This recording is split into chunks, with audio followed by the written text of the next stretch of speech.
Bonjour et bienvenue à tous dans Autofil, votre magazine d'information hebdomadaire qui touche à votre vie d'automobiliste. Petite interruption pendant les vacances, mais nous sommes de retour avec votre information revue et corrigée lorsqu'il le faut par l'association 40 millions d'automobilistes pour vous dire uniquement la vérité sur ce qui tourne au milieu du monde de l'automobile. Tout de suite les titres.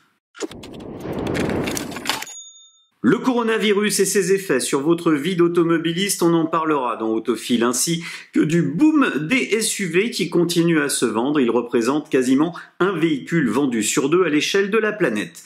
La Peugeot 208 élue voiture de l'année. Elle devait l'être en ouverture du salon de Genève. Malheureusement, le salon n'a pas eu lieu. Dacia qui lance sa première voiture électrique low cost. On verra son design dans notre magazine Autofil. Et puis, un nouveau système de bonus-malus qui est entré en vigueur au 1er janvier, puis revu et corrigé au 1er mars, et qui semble produire un effet totalement contre-productif.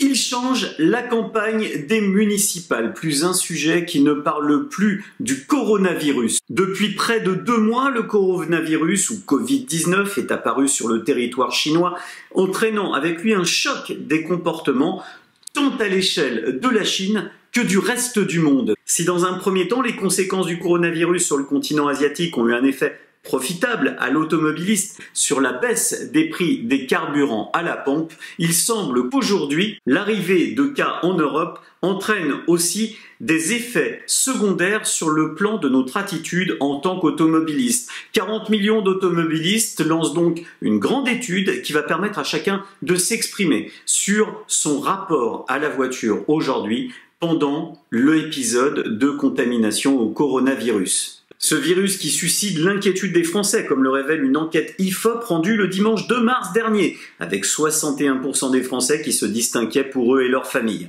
La mobilité semble d'ailleurs au cœur des préoccupations de chacun, puisque 52% des Français déclarent tout simplement redouter de prendre les transports en commun dans ces moyens de mobilité. Alors, suivez de près l'association 40 millions d'automobilistes et venez directement participer à notre enquête et notre étude. Promis, on vous révèle dans Ça roule les résultats de cette enquête dans quelques jours.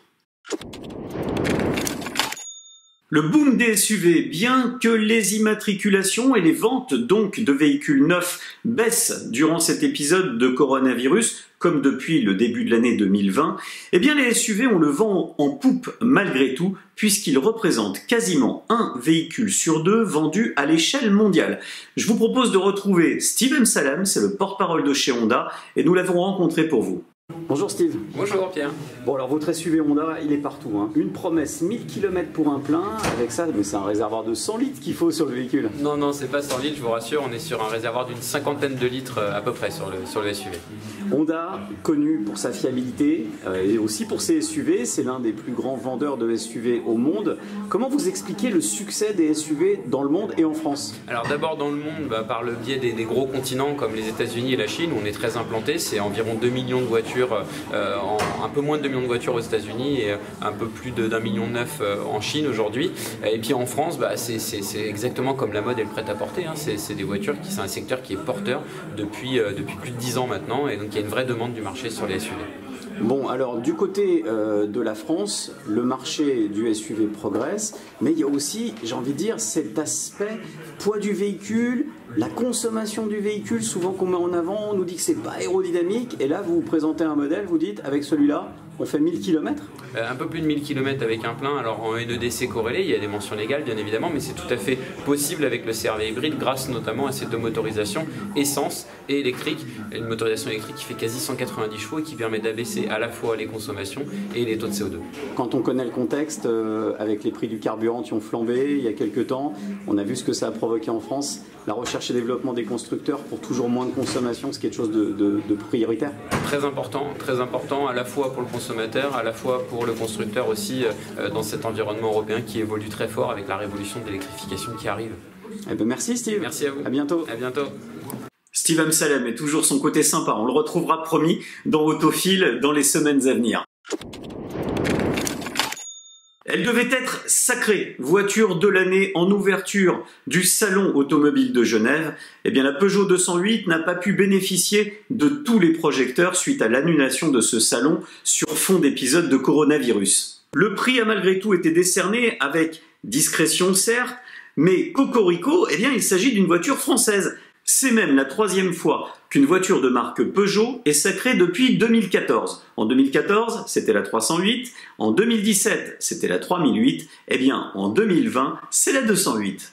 Le reste du classement se compose de la Renault Clio, qui a obtenu 211 points auprès des journalistes interrogés, puis la Ford Puma, 209 points, la Toyota Corolla avec 152 points et la BMW Série 1 à 133 points. Le top 3 est quant à lui constitué de la Peugeot 208 avec 281 points au total, puis on trouve la Tesla Model 3 qui arrive en seconde position avec 242 points et la Porsche Taycan et ses 222 points.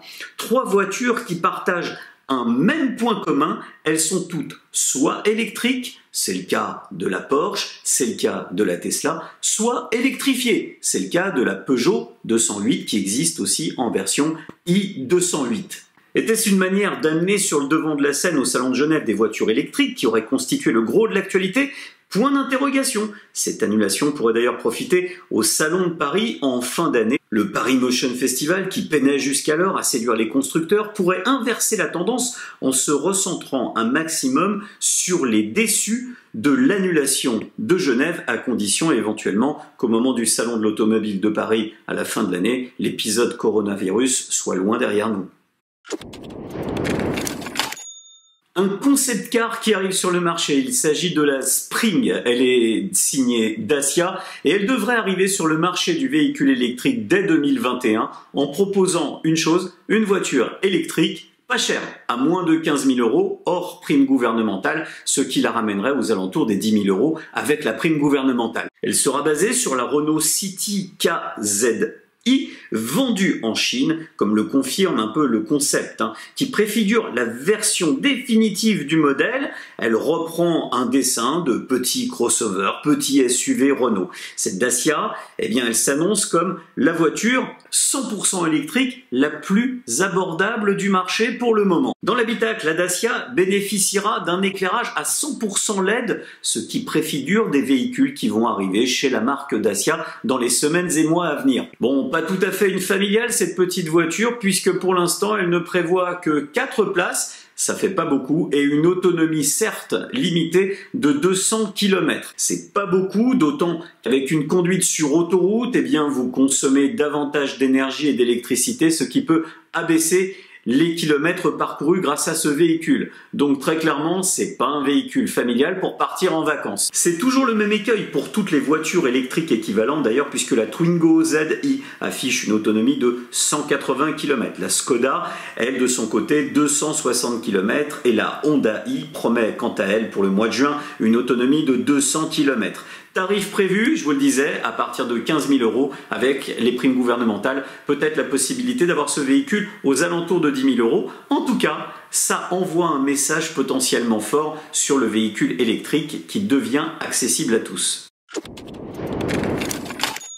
Un nouveau barème de bonus-malus mis à l'achat du véhicule neuf a été mis en place au 1er mars et il vient confirmer la pénalisation des véhicules dits les plus émetteurs de CO2. Il confirme aussi la révision du système au 1er janvier qui venait davantage pénaliser la quasi-totalité des voitures thermiques sur le marché. À tel point que certains constructeurs ont basé leur communication sur le zéro malus. En 2008, à la suite du Grenelle de l'environnement, la promesse était de faire profiter les Français d'une mécanique leur permettant d'obtenir une aide à l'achat d'un véhicule neuf. Cela s'était traduit dans les ventes avec une multiplication des petits véhicules citadins. Aujourd'hui, nous sommes 10 ans plus tard et le message a totalement changé puisqu'aujourd'hui on ne vous promet plus de bonus, il n'y en a plus, on vous promet de passer peut-être à travers le malus sur certains véhicules. Ça en dit long sur la volonté gouvernementale de mettre fin à l'achat de véhicules thermiques et surtout